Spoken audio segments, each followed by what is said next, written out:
Relative Strength Index, aka the RSI. As it already indicates within its name, this indicator is used to measure the strength in the market at any given time. Okay, so it has two sections within it. The section on the top in red between the 70 and the 100 is known as your overbought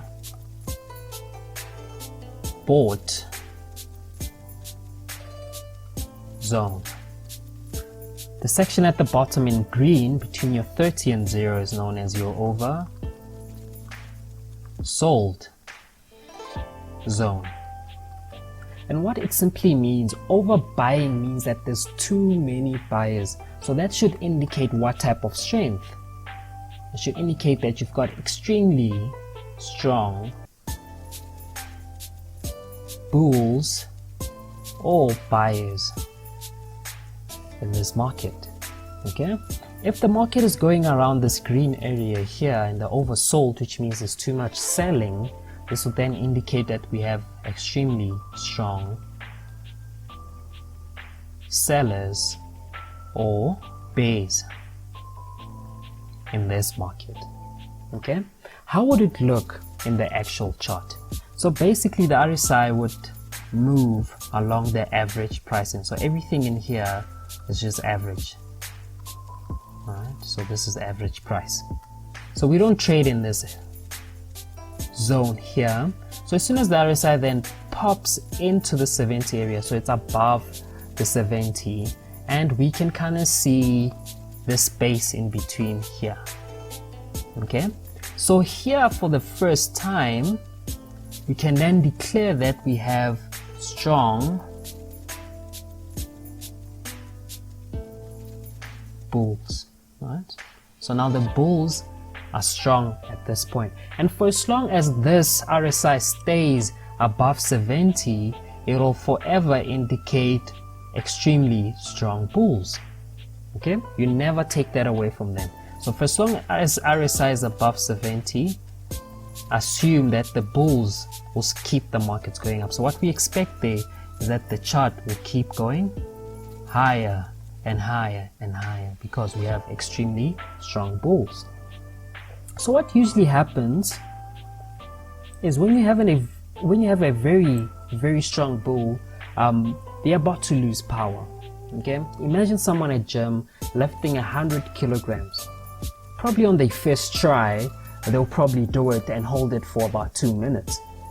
Okay, and if they try the second time, they might only go half the time and go only for a minute because they're running out of strength, they're running out of energy. Right? So in essence, when the bulls first got above the 70, so they passed the 70 mark, so it just went up. At this point, we are saying that these guys were at full tank. So this is when we had extremely strong bulls. Alright? And as time went, they started losing energy, and they're fighting and they're trying their best not to get to empty, but they can't help it. Alright, they are gonna lose their energy. So how do they lose their energy on the RSI? So basically what we're waiting for is for the market to then, or the RSI to then move below the 70 area. Okay, at this point here, we are then faced with our first strong seller, because if you have a strong bull, it's only going to take a strong seller or a strong bear to move that RSI out of its strength zone. Okay, so a pretty strong seller came in and the market then started moving to the bottom side of it, which is this area down here. Alright, so this indicated a very strong bear or seller. So at this point we have started selling, and obviously whatever candlestick helped us create this or find this information out is the candle that we'll start selling from. Okay, the same happens though in the opposite direction at the bottom, at the oversold area. So as the RSI moves along the average area, and pops below the 30. So at this point here, we have just experienced our first strong seller or strong bid. Okay, and for as long as the RSI stays below the 30, we'll know that the sellers are extremely strong till they get to a point where they break out and now they are above the 30. At this point, all the strength that the sellers had has been challenged by this buyer that just came into the market here. So at this point, our first buyer, strong buyer in this case, came in. So at this point, we've got a strong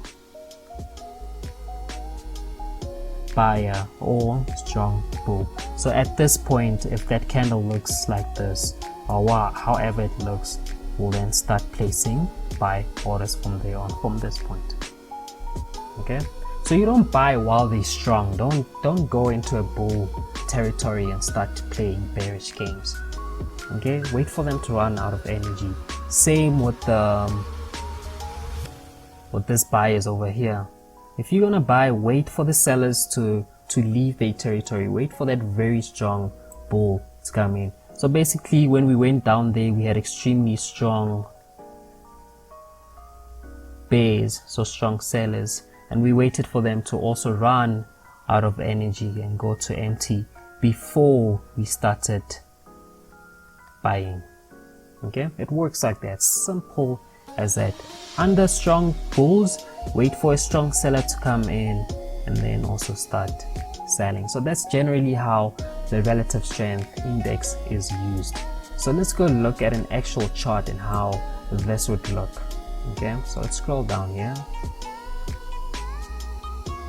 So down here you can already see buy and sell. So you can already assume that where it states, where it says sell here, this is basically the 70. Where it says buy is the 30 area. So we know here we have strong sellers, and we want to buy them as soon as they lose strength. Okay, here we've got strong buyers, and as soon as they lose their strength, we also own them. Alright, now starting off with the sellers, the RSI closed here for the first time in 2019 on the 4th of December at 5 p.m. Okay, so if we scroll up, we can then state that when this candle here closed at 5, it actually also closed the RSI below the 30 area, indicating that in this area we officially have extremely strong sellers, and we kept a watch on them. So at this point you start stocking that currency, whatever currency is over sold at this point. Alright, so still strong, still strong, still strong. And then for the first time the RSI closed above the 30 area, indicating that now we have a strong buyer, a strong challenger. So at this point here, so this candle here, when it closed, it gave us our first strong bull. Okay, just like when they entered below or went below the 30, it indicated a strong buy or seller. Okay, so we started buying from this area here, and as you see, the market kept going upwards from there, shot right up from there. Alright, and the RSI kept above the 30, indicating that the strong buyer was holding its strength. It held it so much that we went straight into the overbought area, okay, which then indicated that we now have strong buyers in the market. So when this candle here, when this one closed, right, we then found our first strong bull.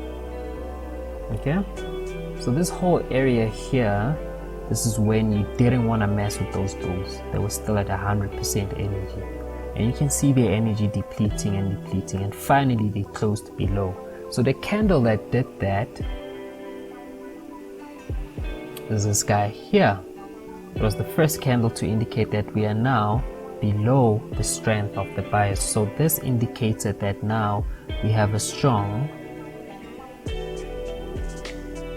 seller in the market. So from here we would have started selling. So if we do this, you will notice that on average the price started moving down from there. Okay, so strong seller in a strong market, strong buying market introduced themselves over there. Okay, so let's zoom out so you can see the full picture here. Okay, so there the market kept going down, falling, and then finally at this point they went below the 70. So let's take that example. So which candle? I think this one did it. So if we draw dotted lines, keep it straight.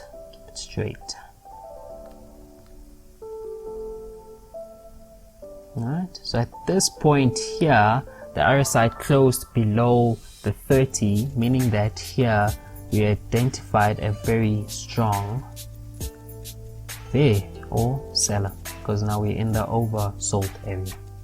Okay, and then as time went, they kept in there, they kept showing us that they're strong and they don't want to come above the 30, but they can't stay there forever. They ran out of fuel somewhere after that. So from here we can see that the market kept moving downwards because the sellers are showing you their strength. Okay, and then from this point we broke out. So probably it's this candle here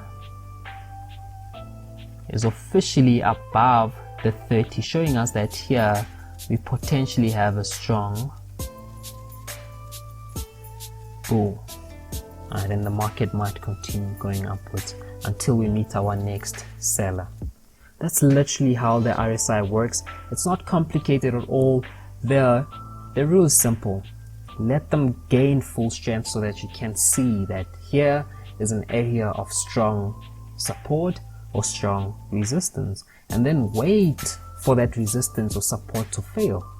Right? Wait for the bull to lose energy, wait for the bear to lose energy before you actually try and execute a trade. Right, so let me know if this topic was sauced up to how I think it should be. Alright, and if you have any suggestions, drop them down here in the comment sections. I'll see you guys in the next video. Till we meet again, peace.